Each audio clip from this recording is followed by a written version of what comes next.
It felt like this was the year that if you're going to ditch your iPhone and switch over to Pixel, then Google would welcome you with open arms. And for over a month now, I've been carrying the Pixel 10 Pro with me everywhere, and despite a few teething issues, I kind of love it. But every single year, the iPhone always catches my eye because I'm curious to see what Apple is doing compared to what Google is doing with the Pixel, and mostly, to be honest with you, seeing what features that Apple have been stealing from Android for their newest iOS. And I'll start this off again by saying I am Team Android all the way. I am not switching to the iPhone full time. I have, however, been using this for the last couple of weeks to see where it sits, and I'll be honest with you, there are some things that Apple just do really well. And depending on how you look at it, one of these phones might not really be considered that much of a pro. I'm going to start on the one thing that I noticed right away when using the iPhone for the last few weeks, and honestly, as smartphones go, the software on the iPhone is pretty dumb. Comparing Apple Intelligence to Gemini, I feel like it's comparing something like a Ferrari to a unicycle. It's almost just not fair. And I know a lot of people like to hate on Apple Intelligence because a year after its release, it's still not very good. And honestly, yeah, it's really bad. Siri can handle basic requests okay, but if you ask it something even mildly complicated, it has to use ChatGPT, and it has to ask you every single time if it's allowed to use ChatGPT. And in all honesty, it's slow and just a little bit annoying. If I ask Gemini anything though, it pretty much handles it, even if those answers are a little bit long-winded. I also can't believe that Apple on even the newest iPhones doesn't have anything like Circle to Search. Like, I use Circle to Search all the time on Android and the Pixel just so I can copy and paste text everywhere. And God, I miss this so much in the time I was using the iPhone. One of Apple's big AI pushes is visual intelligence. And yeah, that's just a bad version of Google Lens. And even on its search results, the iPhone that is made by Apple suggests that I should buy knockoff AirPods from Temu. And the one thing that I really missed was Gemini Live. I use this as pretty much a Google search at this point, and I've got into the habit of showing it live video just so I can get help with things that I can't explain properly. And then on the iPhone, without downloading third-party app, you don't have anything. For every day, I just find the Pixel much easier to use. Using Circle to Search, using Gemini Live feels natural, whereas on the iPhone, anything isn't that natural. It feels like you have to take 2 extra steps to get anything done that you need to do. And honestly, going from the Pixel to the iPhone, it really does show how far behind Apple are with AI. I'm not going to hate on the iPhone completely though, because I am kind of a fan of iOS 26. I don't think you can deny it, that Liquid Glass is seriously impressive, and I love their clear icons, and I think with the right wallpaper, it can actually look pretty cool. And there is already a ton of apps trying to give you the exact same effect on the Pixel if you go and have a look on the Play Store, and none of them can get it quite right. I love lock screen customizations. That huge clock behind images is not always practical, but there is a part of me that thinks that this looks pretty cool. And using Apple Music for that full lock screen cover art is something that looks really cool, and I just wish Android 16 let you do something like this. There is something else that I just wish the Pixel would let me add, and this is being able to have custom lock screens and custom home screens where I can make everything black when I go into sleep mode. This is something the iPhone does really well, and it surely isn't that hard for Google to add this to a Pixel.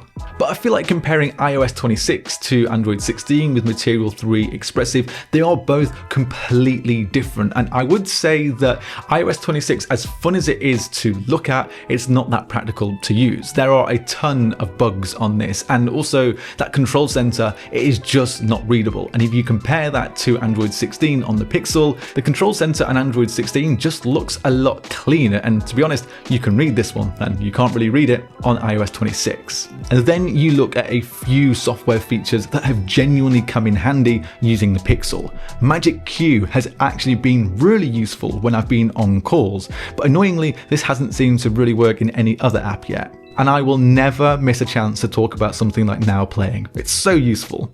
But if you were like, okay, pick between iOS 26 and Android 16, I would definitely side with Android 16 because, well, A, it's Android, B, it's customizable, and C, the AI integration is just so seamless. And I think iOS 26 just needs a little more work. One of the main reasons that you're going to pick up either a Pixel or an iPhone is because of the cameras, and you are really going to love either the iPhone's cameras or really going to love the Pixel's cameras. But this year, their sensors, they're pretty similar. A 48 megapixel main versus a 50 megapixel main. A 48 megapixel 4 times versus a 48 megapixel 5 times. And then it's 48 megapixels versus 48 megapixels for the ultra wide. And unsurprisingly, with those sort of specs, the photos that you get are kind of the same as well. What the iPhone tends to do in general though is just take warmer photos than the Pixel, and you can see that there's always like this orange filter that gives you a photo, I'd say more of a dreamy look, and the Pixel captures everything just a little bit cooler, and it's definitely not as vibrant, but it does give you a real nicer to life image. And it's not really up to me to say to you, okay, this photo is better than that, because that's all for you to pick, but I would side on the side of the Pixel. When it comes to those nighttime photos, I really prefer the Pixel here. It gets some great detail, and I'm not going to say that either of these photos are bad because the iPhone really does stand up to the Pixel. But for me, I think taking photos at nighttime, the Pixel is always the phone to beat, and it's still the same here. When it comes to zoom though, the iPhone tops out at 40 times, and the photos, I don't know, they aren't really good. The Pixel definitely gives you a better photo than the iPhone, but I wouldn't say it's a dramatically better photo. And actually, the 40 times zoom, even though the iPhone is not using any sort of AI, is actually pretty close to what you can get on that Google Pixel. And I'll be honest, I'm kind of surprised at this. And I think I'm okay with Google adding some AI extras as long as it doesn't dramatically change the photo that I actually took. There is one thing that I love about the iPhone's camera, and that is photogenic styles. Essentially, what you can do here is pick from a few different filters, you can edit those filters, and if you like them, you can have them always apply to your photo, and then if you don't like them, you can change them after the photo's been taken. And I really wish that Google would add something like this to the Pixel, because it kind of takes out the need for editing your photos afterwards, because you always know what they're going to look like. And talking about video, this is where the iPhone really stands out. The Pixel has definitely caught up in the last couple of years, and the video on that main lens is closer to the iPhone than it's ever been. The details you get again from the main lens are great, and I've used this loads to take quick videos of products for videos that you've probably seen. Stabilization is much better this year than it's ever been, and the dynamic range is better, but I still think it tries to raise the shadows where it can. The iPhone, on the other hand though, is just the go-to for taking videos on a phone. It's gimbal-like in its stabilization, details are superb, and the whole video is natural looking, where shadows are shadows and bright skies are bright skies. And I think the iPhone video is better using that telephoto lens as well. There really isn't any color shifting from that main lens, whereas the Pixel does add a little bit. And there's just something about the telephoto video on an iPhone that I really like. I feel like for low light video though, the Pixel can't really compete, even if it's using night sight. The iPhone has less noise, it captures more details, and it still gives you some really nice looking footage, even if the glare from those streetlights is still more annoying than ever. I'd say low light video on the Pixel is fine, but it is a little bit noisy, and you just don't get as much detail in the Pixel. What annoys me more than anything though is actually the video on the Pixel can stand toe to toe with the iPhone, but to get video that is as good as you can get on the 17 Pro Max, you actually have to go in and turn video boost on every single time, and this is so annoying because the video that you can get from video boost genuinely looks really good. The problem having to turn this on every single time is that it is just a slow process, and if you want to capture something quickly, it's just gone before you can even hit record. You're also limited to just 10 minutes recording with Video Boost, and this is not professional video, and I know that Google don't claim it to be, but what Google can do with Video Boost is kind of magic, and it does match up to the iPhone. It's just an infuriatingly slow process. And if Google really want to try and get pro iPhone users to ditch their iPhone and head over to a Pixel, the minimum they've got to do here is add something like a log recording mode, because no professional who uses their iPhone for recording is ever going to come over to a Pixel when it just can't match up on its video.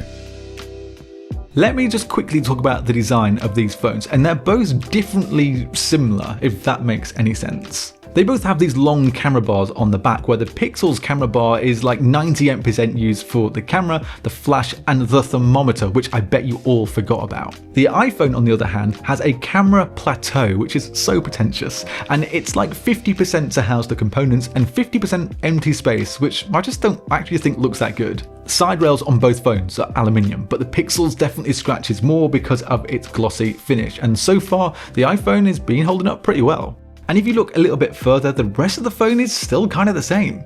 Almost the same weight, almost the same screen size. The only difference here is that Apple has slightly smaller bezels on the iPhone, and it does have a new anti-reflective coating, which, to be honest, I can't really notice too much. So maybe you kind of get what I'm saying now. These are both quite similar, but also quite different. And also, don't hate me for this, but I kind of like the camera control button on the iPhone. I think as a button to control the camera, it's really bad. It's like not good, but I do like being able to open the camera with it because it leaves the power button free to open the wallet. And I wish you could do that on a Pixel. And before you tell me you can, I know, but you can only use a double tap of a power button for either the camera or the wallet. You can't have it for both. One thing that I have noticed though about the iPhone is, Matt, I have tried to kill the battery on this thing, but it just doesn't die at all. The iPhone's battery is smaller at 4,832 milliamp hours than the Pixel's 5,200 milliamp hours, but in this case, I feel like that bigger doesn't necessarily mean better. I had some real issues with the Pixel battery in the first couple of weeks where it would die so quickly before the end of the day. Now it's had an update, I can definitely get to the end of the day with both of these phones, but the iPhone is lasting just marginally more. This next bit is about pure power, and I kind of don't want to talk about it because it's a bit awkward because the Pixel is so far behind what the iPhone can do. The A19 Pro is more powerful in every single benchmarking way than the Tensor G5, and honestly, it's not even a fair fight, and it irritates me so much that the Pixel is so far behind. Having said that though, you would never really notice that the Tensor G5 just isn't as powerful as the A19 Pro. And the reason I don't notice this is because it's not like the iPhone can send emails quicker or watch a YouTube video in better quality. The Pixel is so well optimized that it stands toe to toe on 95% of the tasks that you are going to do, and you would never really notice that it is just not as powerful. The iPhone will definitely be better for those pro tasks. Multicam video capture, video editing, long gaming sessions, yet you're going to get better performance out of the iPhone. But the Pixel stands out in other areas like its AI integration, and the iPhone doesn't even come close to that. There's no point in sugarcoating it. Google is behind, and it 100% needs to catch up with something like the iPhone, especially if it's going to be charging the exact same price. And people will always say, oh, the Pixel is not as good as an iPhone because it's not as powerful. But honestly, you would never know. Like 95% of us, including me, don't ever really use the full power of an iPhone. And it is so well optimized, the Tensor G5, that I don't think that you're going to notice it either. Let me try and wrap this up nicely. The Pixel and the iPhone are definitely close in terms of what you get from them, and there will be some of us Android hardcore that still think Apple is just playing catch up and offering us features that we have had on our Android phones for years, and that is true. And the iPhone is probably still a few years behind with its idea of AI, and Google has worked AI into the Pixel in a seamless way to the point that I forget that I'm even using AI tasks a lot of the time. There are definitely a few things that I like about the 17 Pro Max. First off, I like little bits of liquid glass. It definitely needs some work, but it's pretty nice. And I'm never ever gonna not be jealous of the video that you can take on an iPhone. But those few bits I just don't think are enough to ever tempt me away, especially at the moment from my Pixel 10 Pro XL. The iPhone definitely offers more pro features. You have things like open gate video recording and multicam video capture, but I reckon about 1% of people are actually ever gonna use those pro level features. And if you're anything like me, you're just going to sit there aimlessly scrolling through TikTok. One of the biggest problems with the Pixel 10 Pro XL is that it is priced exactly the same as the iPhone, and you get way less pro features. And I know software optimization is probably more important at this point, but is having better AI integration on your Pixel better than having actual physical pro features on your iPhone? Here's the good news though, that neither of these phones had massive upgrades from last year's model, so you don't need to buy any of them. They're both kind of the same phone, but this year I still think that the Pixel is probably going to be my go-to phone for now. But let me know in the comments, what do you think about the Pixel versus the iPhone? Who do you think has won this year? There is going to be a winner. Before you head off, why not subscribe to the channel? And if you do that, then I'll see you in the next one.